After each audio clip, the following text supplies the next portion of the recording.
अब पनि सम्भव कुराहरू हामी पुरा गरिदिन्छौँ। अब ऐन लिएर जाने भन्नुभएको छ। अब यत्रो बिघ्न मान्छे सडकमा ऐन लिएर जान किन ऐन बोक्न यत्रो बिघ्न मान्छे चाहिन्छ? ऐन त संसदमा छलफल हुँदैछ, उपसमितिमा छलफल भइरहेको छ, समितिमा आउँछ, त्यसपछि मूल हाउसमा आउँछ, त्यो संसदबाट पारित हुन्छ, ऐन त आउँछ नै। स्वाभाविक रूपमा स्वतः आउने यी सबै ऐन जति ल्याएका छन् सडकमा मान्छे आएर आएका छन् ऐन। यसै आउने ऐनका लागि हामीले ऐन ल्यायौँ भन्ने पार्नका लागि यत्रो दुःख किन गर्नु पर्यो? तपाईँहरूले ल्याएको ऐन, तपाईँहरू हुनुहुन्छ र त ऐन बन्यो नि। तपाईँहरू नभए ऐन कसरी भन्छ? तपाईँहरूकै लागि बनाउने हो ऐन। तसर्थ यो हामीले ऐन ल्यायौँ भन्नका लागि यत्रो दुःख गर्नु पर्दैन। म अहिले पनि उहाँहरूलाई आग्रह गर्न चाहन्छु। अहिले विद्यार्थी भर्नाको समय छ, कृपया जानुहोस्, भर्ना गर्नुहोस् विद्यार्थीहरू। एकपल्ट मैले उहाँहरूलाई भनेको थिएँ, तपाईँहरू गम्भीर हुनुपर्छ। एसईईमा 52% विद्यार्थी फेल हुने भनेको त उनीहरूको त कलिलैमा उनीहरूको भविष्य माथि तरबार चलाइयो जस्तो। यो कलिलो उमेरमै भविष्य नै समाप्त पारिदिने गरी एसईईमा अब एसईईको औचित्य पनि देखिरहेको छैन। खुरुखुरु अरू कक्षा जस्तै त्यो एसएलसी त भएन, स्कुल लिभिङ सर्टिफिकेट भएन, उच्च शिक्षामा +2 भइसकेपछि त त्यसको त एसएलसीको सिद्धियो भने फेरि एसईई भनेर किन राख्यो? त्यसको पनि आवश्यकता देखिँदैन। यसतर्फ पनि सरकारले विचार गर्छ। कक्षाले नै परीक्षा सञ्चालन गरे पुगिहाल्नु।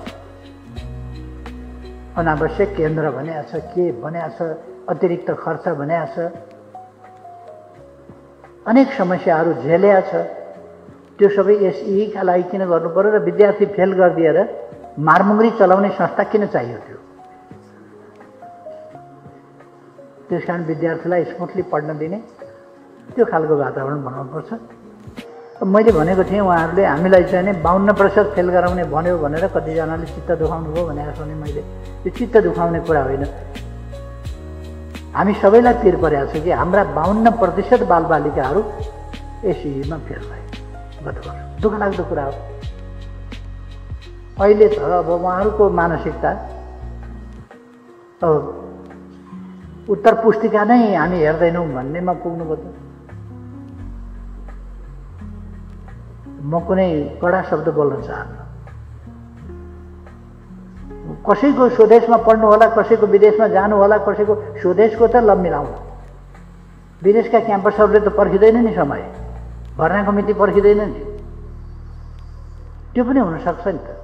नेपालका थुप्रै विद्यार्थीहरू बाहिर हुने खानेले बाहिरै लगेर पढाएका छन्। त्यसो भएर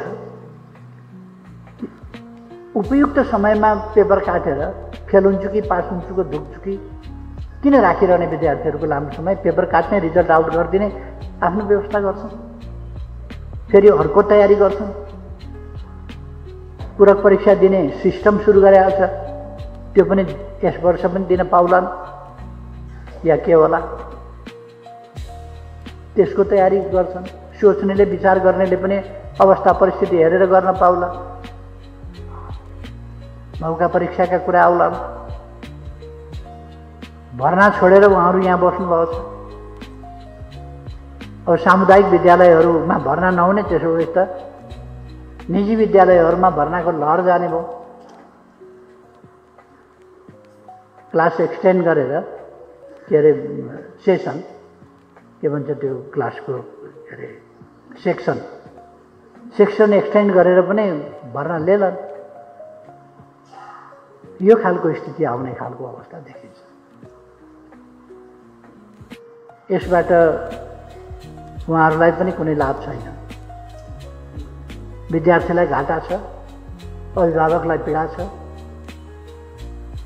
उहाँहरूलाई कुनै लाभ छैन। त्यसो भएर मेरो आग्रह छ उहाँहरूलाई, सरकार उहाँहरूका मागप्रति नेगेटिभ हुने कुरै छैन। सम्भव मागहरू सबै पुरा गर्छ।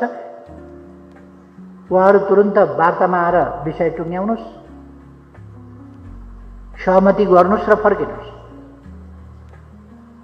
मेरो आग्रह छ। अब औपचारिक वार्तै गर्नुहुन्न भने त्यो त अनौठै सुनेको छु मैले। आन्दोलन गर्ने वार्ता नगर्ने के भनेर त्यो?